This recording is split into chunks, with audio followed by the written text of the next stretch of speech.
Hello, my name's Niranjan, the host of Master of Your Crafts podcast. Learning from leaders who are continuously inspired, passionate, and driven to align with their soul purpose, sharing their gifts to bring healing to others. The music is composed by Rebecca Everett.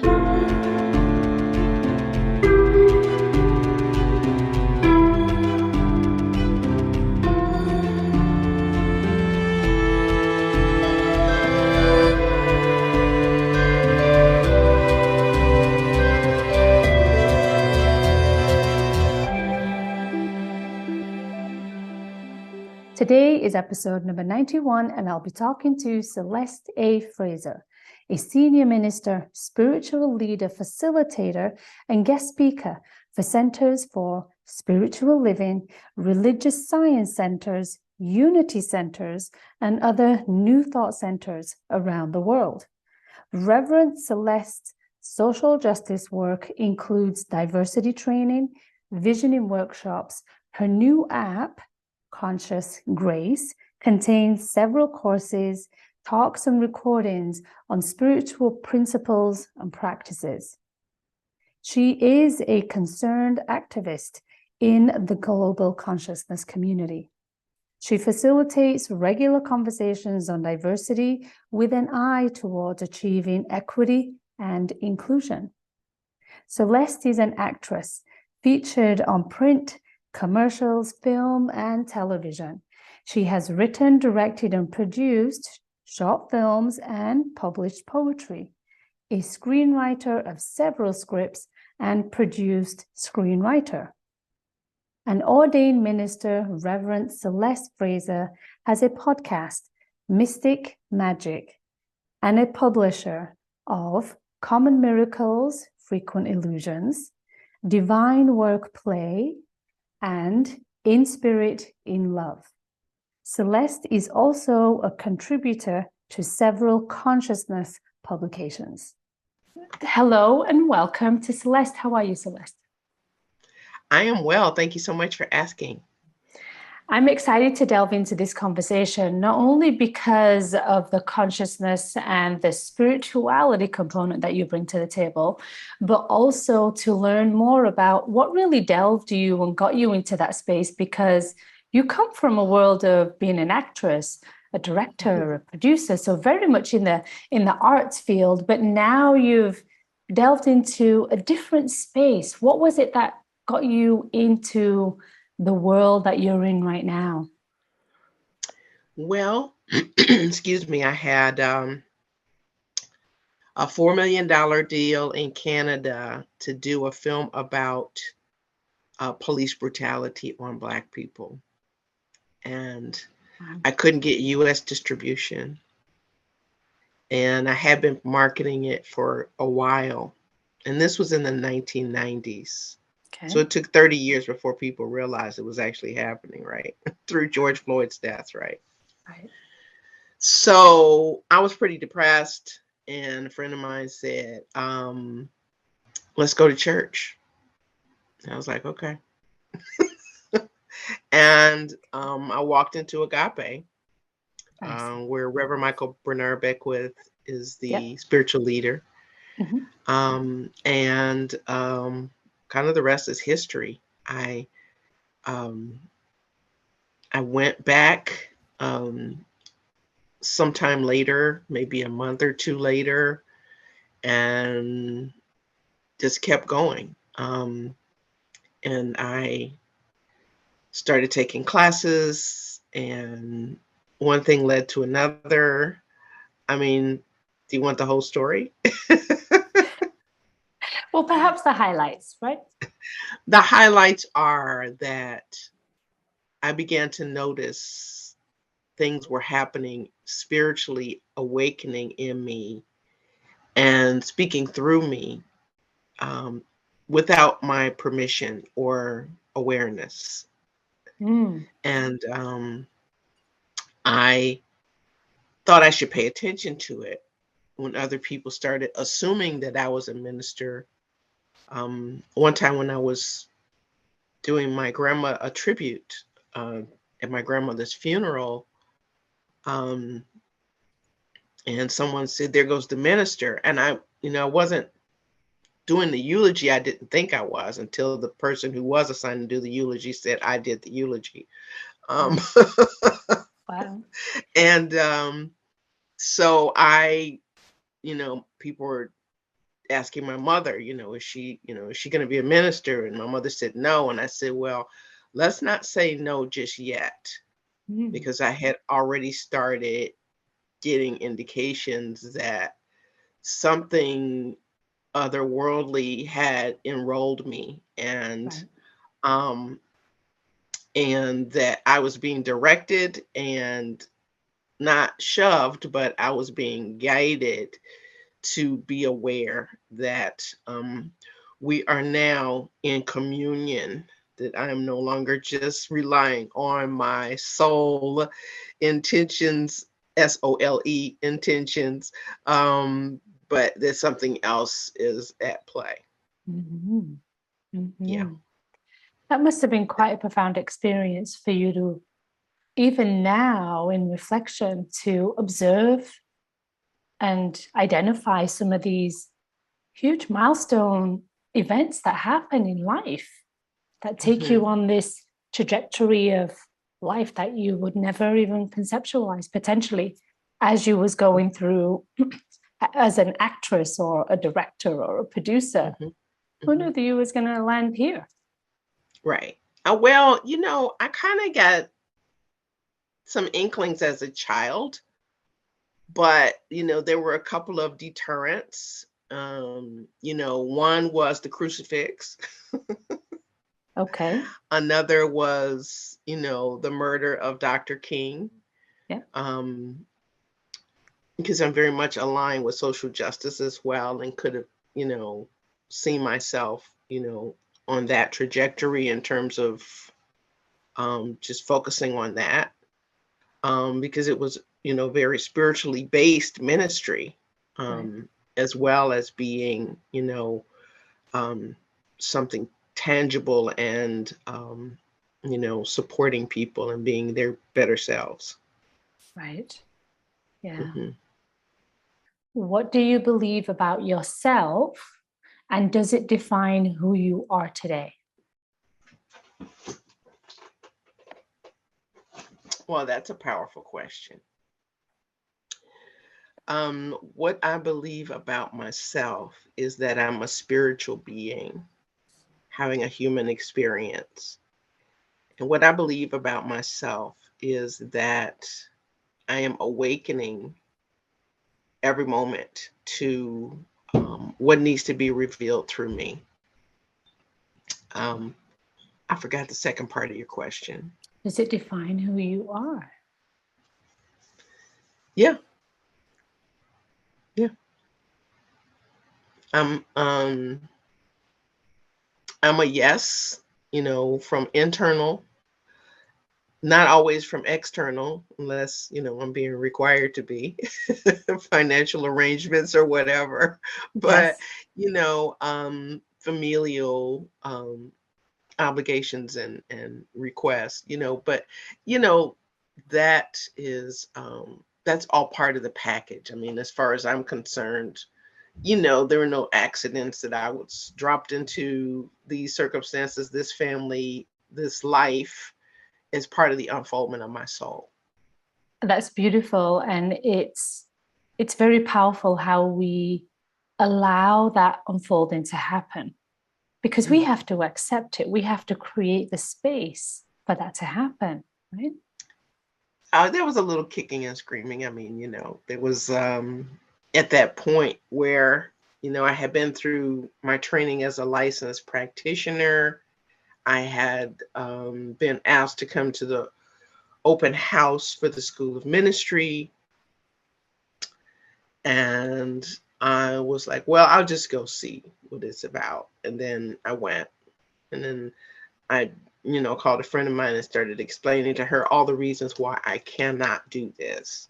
Uh, Now, mind you, I had already said no as a child. And now, mm, as, a middle-aged adult, I was like, yeah, I don't think this is right. And for every reason I gave, she gave a counter Yes. to that. And so I was like, okay. And she's a good friend for be able to do that, to counteract that and really visualize and put into place what really is the yes and what really are you saying no to. Nothing, right? That's right. I do that for her too. We're still friends. Well, that's good. That's good. That's good. That's important. That's important. And that was probably 20 years ago, I think. Is that right? Yeah. Something not close to. I've been licensed for 16 years as a minister. And at that point, that was prior to ministerial school. So about 19, yeah. Wow. Yeah. She's a keeper. Yeah. Beautiful. It's beautiful how individuals show up in our lives and really present us with opportunities that we are possibly grappling with, kicking and screaming, as you've said. I know I've had that in my own life, and it's interesting to have that dialogue and have it play out as somebody else bouncing off of what we would normally do. And I say we as collectively. Yeah. It's important to have, that a touch tone, right? Somebody that you connect to, and even when I know, I'm being out of pocket, I know I'm wrong, but I can't get back to where I want to get to. Hello, can you know the truth about me right now? That's right. That's right. And those are the magicians in our life who really champion us for us to be the best of who we really want to be, and highlight all those beautiful gifts, just as she did with you. And I know I have people do that with me too. So knowing what I think I do that for her too. Absolutely. It's perhaps innately reciprocated. Right? Yeah. So what do you feel? Let me start that again. So all that you have learned, all that you have experienced and witnessed from either a formal place or an informal place of knowing, what do you believe is perhaps one of your greatest callings in this lifetime? I guess it would be teaching. I was going to say writing, because I've been writing since I was a child. I don't know if I feel it as a calling as much as I feel it as a need. But in terms of a calling, teaching. Yeah, teaching. Teaching in what capacity are we teaching? And I know you do speak to large groups as an inspirational teacher as well. Yes. And, I teach classes, and,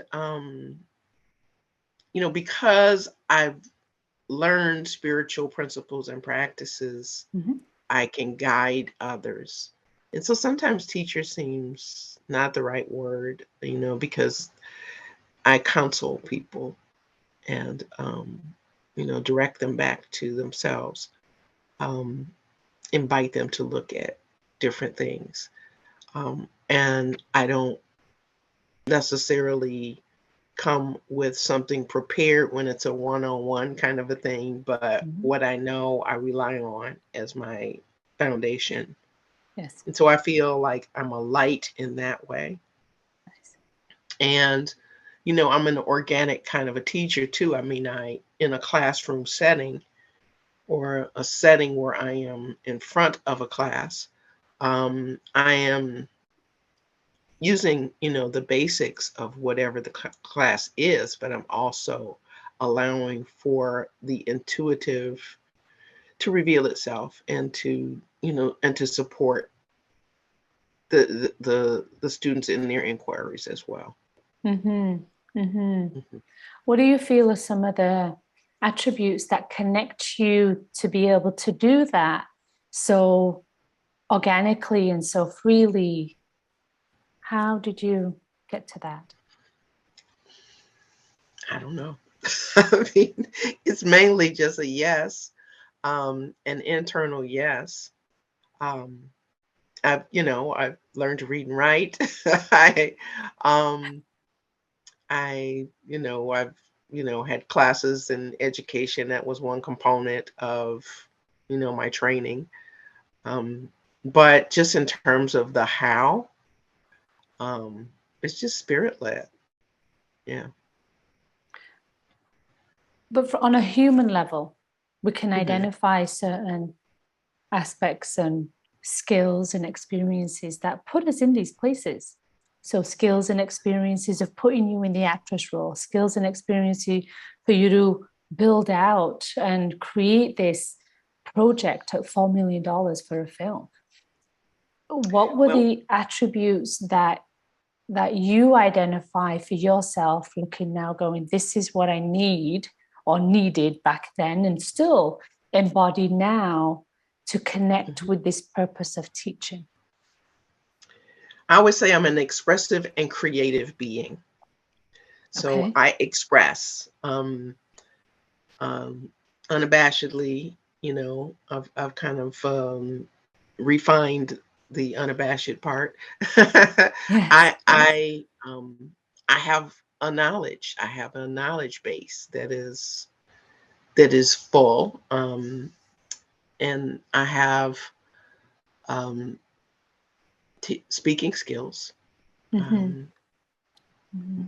I think mostly innate, but some parts of those have been trained through my performance as well as through my homiletics Mm-hmm. instruction. Mm-hmm. Um, I Beautiful. am authentic, and so I basically don't get in my own way of expressing to the best of my ability. Um, some of that is trusting, Yes. um, trusting the divine to reveal itself through me, and kind of saying yes to that partnership to know that that door is open and the door to my heart is open as well.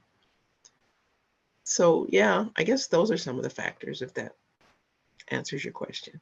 It's beautiful. I love it. Yes. I mean, being open to receive and not judge it and allowing it. Has there been an experience or a time where you were open and allowed it to show up, and it maybe caught you off guard, or it put you in a, I didn't expect that to happen? Oh yeah, a lot. It happens a lot. It can happen in a pulpit. It can Uh-huh. happen in on a speaking engagement on a stage. It can happen in a class environment. It can happen. And it does. And sometimes I'm watching myself, Mm-hmm. and sometimes I am listening to myself and going, Mm-hmm. okay, my partner's talking now. Mm-hmm. The presence Yes. is talking now. And Yes. and I've been in a student situation where I was a student and things were being said from my mouth that I had no knowledge of. Right. Mhm. Was there an experience that you had that really perhaps stands in your mind's eye, or is carved out as an experience going, I remember when that happened, that was really interesting, that you would like to share? When I was at that funeral and the word obedient came out of my mouth, Mm. and I played it off as if I didn't have my glasses. Oh, because obedient wasn't a word Mm. that I used or liked, right? And so Okay. um it happened as a result of when my grandmother transitioned, the veil lifted. I had been Mhm. asked to do the tribute because um I had the entertainment background, and so I would do whatever for the family to Mhm. represent.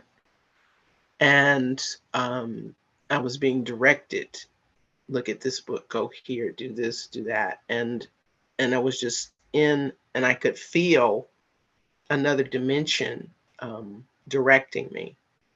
And, it was to the extent that even that night, the people from my family who were on the other side were continuing to communicate to me. And, it's just interesting because it happens from time to time when there's a transition in the family, it continues. Yeah. So, yeah, I feel like I'm not alone, and that in addition to spirit, that there's also my ancestors that are supporting me Yes. at times. Yeah.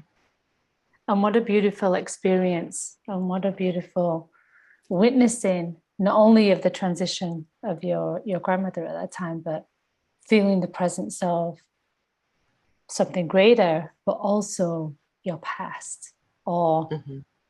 the people who have, the souls, the energy, and the people who have been able to put you to where you are today. Mm-hmm. And that's, I believe, is truly a gift. Yeah. Yes. Yes. Magical. I love that. I Yeah. love that. What are your I'm great. intentions with your craft? The craft that we're talking about, in all that you have learned, created, and continue to share as a teacher? Well, my website, it says inspiring minds and engaging hearts. Um, my intention is always that we're kinder to each other, and I say that with the awareness that I'm not always kind, but that's definitely the intention.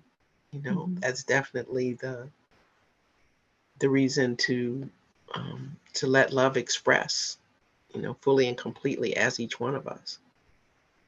Um, I think it's important um, for our soul. That's part of our unfoldment, and it's the way that God gets to touch us through each other. Mhm. Spirit, I don't really care for the word God, but yeah. Yeah. Well, whatever it is, I spirit, have a God, few names for it. Yeah. is something bigger. It's something bigger and greater to us. Yeah. I think ultimately Yes. they all have the same energy and the same intention. It's just the Yes. label that we create. And as human Yeah. beings, we get caught, some of us get caught up on labels, and it deters. Well, it's common language, um, is because I continue to study the origin of language and realize that, there's certain cultures who were dominating who decided that this would be called that at the Mhm. time, and it just stuck, right? Yes, Yeah. yes. Hmm. But it also creates a limitation because the Yes. English language is so limiting. And Yes. that's where it Yes. becomes really challenging in, do we have to put it in a box? Do we have to put it in this context? Can we not just Right. feel it, observe it, and identify it for what we're feeling rather than what we're thinking? Right. Right. Right. That's part of the human experience. Yes. Yes. A lot of language unraveling. I'm looking at Latin and Hebrew and getting more attuned to original intention, African spirituality, rather than just kind of like the whitewashed hand-me-down stuff, to kind of see like what source material, if you will, I can get to in a more direct way. With what you've uncovered so far, has there been a stark difference between the two? I feel as though we've been really communicated to and with each other with kind of stock answers and questions, and that there's something more organic and intrinsic within us that can be unearthed and really get us more in alignment with our soul's unfoldment. I think about even birthing, the whole birthing process. It's been sterilized and neutralized, and the whole placenta between the mother and child has been kind of dismissed as just a tool rather than a communication medium, you know. So there's just different things that I'm discovering that I wish I had an appreciation for when I was younger. Mhm. So is it more that the deeper meanings have been brushed under the carpet, if you will? Yes, definitely, Right. definitely. And Okay. language has been a tool in doing that too. Right. Yeah. Yeah. Mhm, The mhm, normalcy of the languages that we speak today, um, be it from some that's printed in the paper or what we learn, what we're taught in school. So mhm, the phrases, the composition of phrases and the language, the mhm. words that we would use have I've seen it being a huge influence of hidden things or Yes. how we should air quotes be living life rather than And how we should think. absolutely. There's so much divisiveness now that, someone can con you into thinking an alternative reality, Mm-hmm. um, you know, to manipulate you Mm-hmm. into supporting them, Mm-hmm. and, other people can do it to gain, some kind of limited financial expansion. And I say limited because you know, finance is mainly symbols and energy, Yeah. you know. And so how we are manipulated has been unconscious for so much of my life, Yeah. that I'm no longer willing to dumb down and stay in the closet in the dark, you know. Do you Yeah. feel that desire or that passion to move forward of not to be dumbed down and that I don't know what the word is, the durance perhaps, Mhm. has that come from you unraveling the African spirituality component of it, Yes. or has it come Yes. from elsewhere? It's definitely come from, I've been studying with Will Coleman for about 12 years, and he is steeped in the Ifa, voodoo, hoodoo, you know, Mm-hmm. teachings, and that has been viewed as taboo for so long, Mm-hmm. but it's been hiding from us, so much of our connection to our roots, you know, um, African roots, but also anybody's family's roots, um, and the whole separation uh, of this country and that country. We all come from one place, which is Africa, right? And so whatever we've created to divide us has not helped us become better. It's only kept us from being, our authentic selves.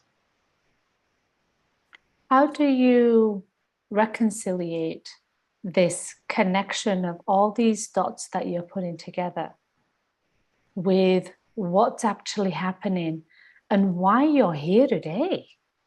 Why the incarnation of Celeste actually is here?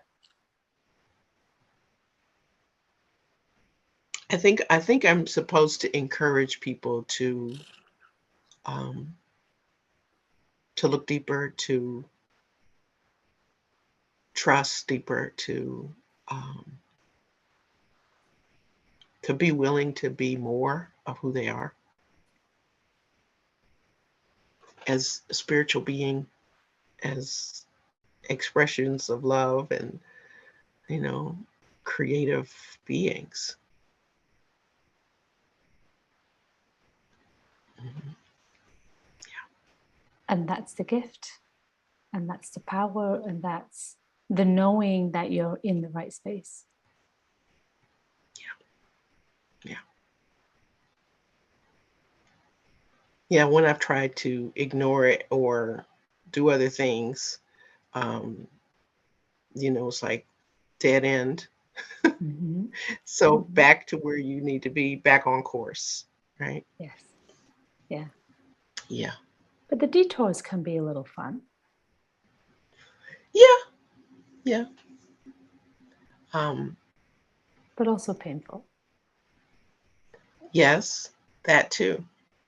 I think the detours are part of satisfying a curiosity, um, perhaps satisfying a perceived responsibility, Mm-hmm. um, and a disappointment that comes when you see that that's not how things are going to play out, right? But that while you're just simply being and not attempting to do something, you come to an awareness that something else is calling you for, Mm-hmm. that you wouldn't have been paying attention to in that state of mind, you know. But we need those contrasts, right? I mean, we live in a world Mhm. of duality. Yeah. Whichever way you look at it, from an emotional space to the day to the night, it's still a duality process. But Mhm. also, that I think is often needed for us to recognize, oh yes, there is joy here because I've just Mhm. witnessed so much sadness. Yeah. So now I Yeah, can, the contrast is gets our attention. yes. I think like the art, like art does, and you got some beautiful Mm-hmm. art behind you. It makes us appreciate the different colors, the different shades, the light, the shadows. That's right. That's right. Mhm. All for us to look at and to question, perhaps, our purpose of what we're here. Because I'm not a believer of, we're just here to go to work, come home, pay the bills, and go on 2 weeks Right, vacation and just live life, and there's nothing else right, beyond that. I learned that a right. long time ago. So this yearning and craving and desire to really tap into more has been one Mhm. of my life missions. But in the same token, it's the curiosity is what fuels me to get to that spot. Yes, And yes.